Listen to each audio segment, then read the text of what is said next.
Hello, my name is Samantha Russell, and today I'm going to speak about something that not everybody knows about, but they should know. Very often as a teacher, people ask me, what level of English do I have? How do I know what level of English I have? Very often they say to me, I did an English test at a college and I'm a level 6. Okay, fantastic. 6 out of what? 6 out of 10, 6 out of 20, what's a level 6? I don't know. How does that college or that language institution define level 6?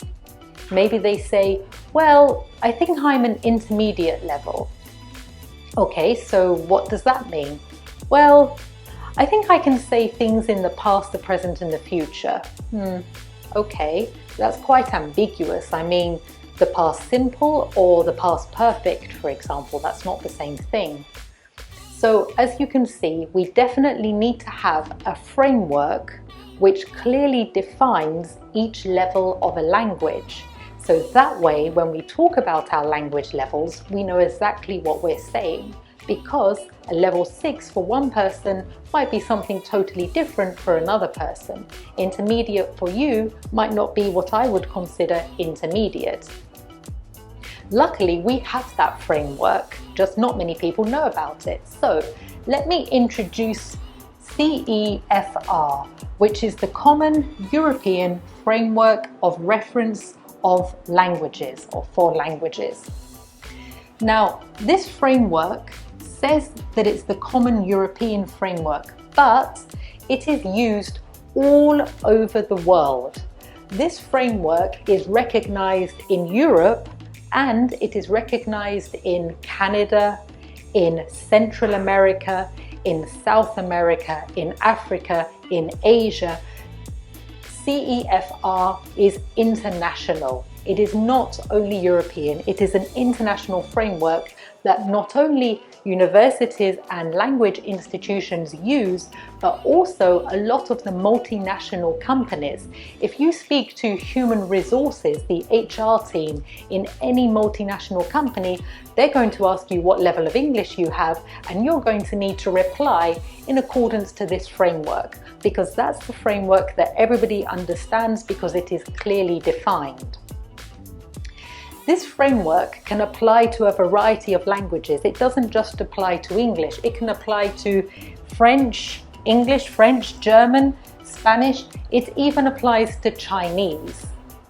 The framework is very clearly written, and it has a definition of each level.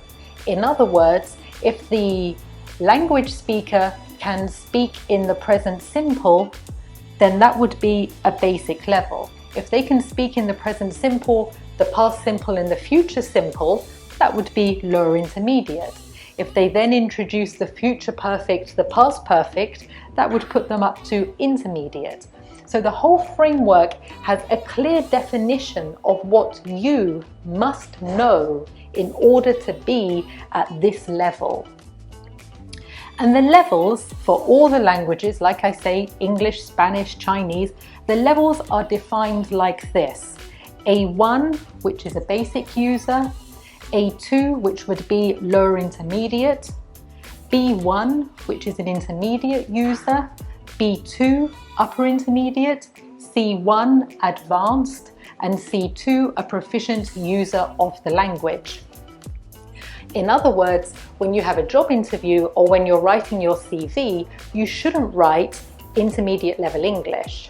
You shouldn't write level 6 English, because that's the level that the language school gave you, because that's the internal framework and the internal system that the language school uses. You should write your level in accordance to the CEFR, and like that, the person who's going to interview you will know exactly what level of English you have. Now, how do you know what your level is in accordance to this framework? Well, that's a good question. There are various exams that you can do in each language, and depending on the result of the exam, we can identify if you have one of these levels.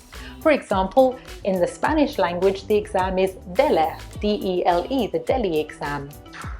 In English, There are various exams that correspond to this framework. The two most important that I'm going to speak about today are IELTS and LinguaSkill. However, there are other English exams. There is the PET, the KET, the First Certificate, the Advanced Certificate, and the Proficiency exam as well. So there are other exams that correspond to this framework, but the most common are IELTS and LinguaSkill now. There are two types of IELTS exam. One is called IELTS General, and it is used mainly for immigration purposes. It is in accordance to the CEFR framework, and it is accepted by many immigration authorities across the world, including Canada, the UK, Australia, many immigration authorities. The other exam I'm going to speak about is LinguaSkill. LinguaSkill is an exam mainly for professionals. The exam focuses not on a general English that you need in everyday conversation, but English that you need specifically for your profession, whether that be accountancy, law, medicine, finance, it doesn't matter. The LinguaSkill exam it can be taken in accordance to your profession, and again, it is in reference to the CEFR. So your grade, your result of this exam will indicate which level you are on this internationally recognized framework. I cannot stress how important it is to communicate on your CV and when you're talking to people using this framework. It is so important. Without the framework, it's very confusing. And like I say, what is intermediate? Intermediate for one person may not be intermediate for another. That's why it's so important to do an exam, to clearly identify your level, and to identify your level using a framework that is recognized all over the world, not just in a few countries, but all over the world. Okay, hopefully that's explained quite a few things for you. If you have any questions, please write to me at the bottom of this YouTube channel. Don't forget to hit like, don't forget to subscribe, and also hit the bell signal as well so you get the video notifications. See you soon. Bye.